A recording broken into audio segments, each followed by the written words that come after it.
The standard to-do list keeps us busy, but not always productive. As a result, we can work all day and still feel like we haven't done enough. This video will show you how to create an updated to-do list, a list that will help you identify your most important tasks and give you solutions for the less important ones. The creator of the Abcde method is one of today's top business speakers, Brian Tracy. In his book, Eat That Frog, he describes it this way. The Abcde method is a powerful priority setting technique that you can use every single day. Here's how it works. You start with a list of everything you have to do for the coming day. Think on paper. You then place an A, B, C, D, or E next to each item on your list before you begin the first task. Sounds simple, right? Let's take a look at an example of how it works and what each letter stands for. Meet Ted. Ted arrives at his office on a Friday morning and starts making his to-do list. Once the list is ready, Ted goes straight to work. He completes almost 80% of the list by the end of the day. He also finishes a few other tasks that have come up during the day, but there are still 2 important tasks left unfinished. It seems to Ted that there is never enough time to get everything done. But what he is not aware of at this moment is the law of compulsive efficiency. It states, there is never enough time to do everything, but there is always enough time to do the most important thing. And this is where the Abcde method comes into play. Let's say Ted arrives at his office that Friday morning, but when his to-do list is ready, this time he doesn't go straight to work. Instead, he decides to spend 10 minutes organizing it by applying the Abcde method. Ted starts by defining the most important tasks. He asks himself, what is the task that will have the greatest benefit if I do it and the greatest consequence if I don't? There are 2 tasks. Prepare for a meeting with an important client. The client is considering investing in the app. If Ted isn't prepared, the client may decide to go elsewhere, resulting in a huge financial loss. Prepare a presentation. Ted needs to prepare a summary of everything his team has done over the past year. As a result, Ted's good work can reflect well on the team and help them get promoted in the future. Ted is certain that these are his most important tasks. The benefits and consequences are the greatest compared to other tasks. He must do them. So he will mark these tasks with the letter A. As the meeting with the client comes first, he will mark this task as A1 to complete it first. He will prepare the presentation, which he will mark with A2 right after that. Letter A, the most important task that must be done. The task with the greatest benefit if done and the greatest consequence if not done. Now, Ted asks himself the opposite question. Is there a task that should be done, but even if it isn't, the consequences aren't as huge? Give feedback on the new process. The new process has been up and running since the beginning of the week. There have been no errors so far. He can give feedback next week as well, without any serious consequences. He will mark this task with the letter B.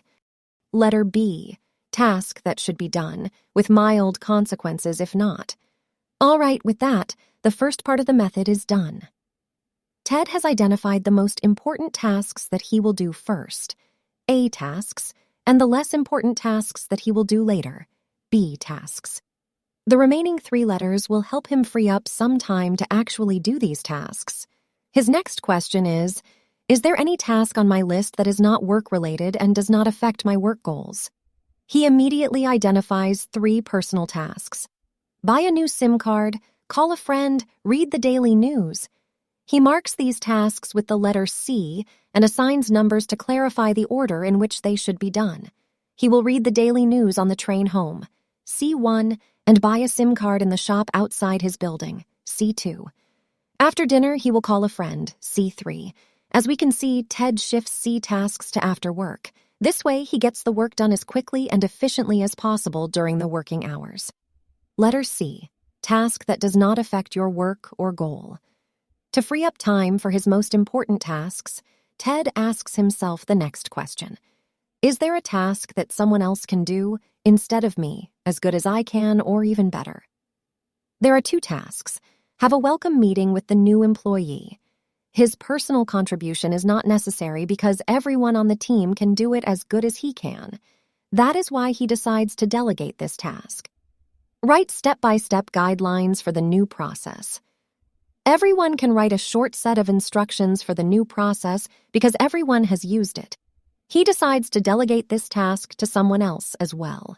When delegating, Ted is careful to choose the right person with the right skills, someone who doesn't have a heavy workload at the moment and is reliable. Once he has identified the right person, he is sure to define the task, the expectations, and the outcome. Ted will provide any necessary resources, tools, or information. Letter D. Task that can be delegated to free up time for a task. His final question is there any task that is no longer necessary that I am doing out of habit? Update the Excel spreadsheet. This is no longer necessary as the new spreadsheet has been in use since last week. He will eliminate this task from the list. Letter E.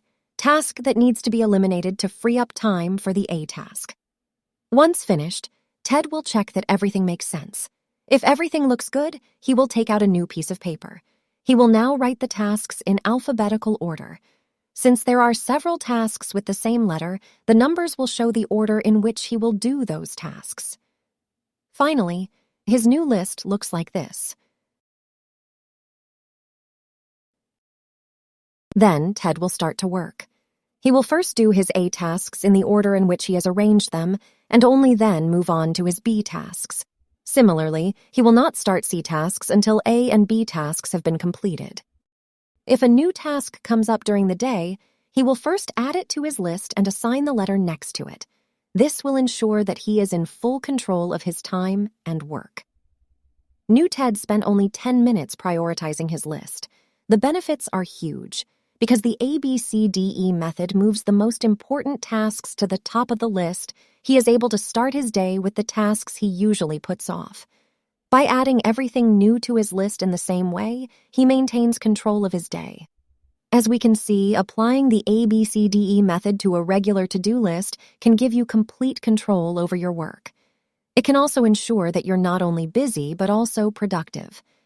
At the end, here is our extra tip. Always make sure that you delegate tasks on time. In our example above, Ted decided to delegate one task. That task is scheduled for 5 p.m. that day. Ted needs to delegate it first and then start working on his A tasks. If he doesn't, he will be working with the thought of this task still in his mind. Or even worse, he may forget about it. We hope you have enjoyed this video. If you have already used this method, please share your experience in the comments below. We will be sure to follow up. Thank you for watching.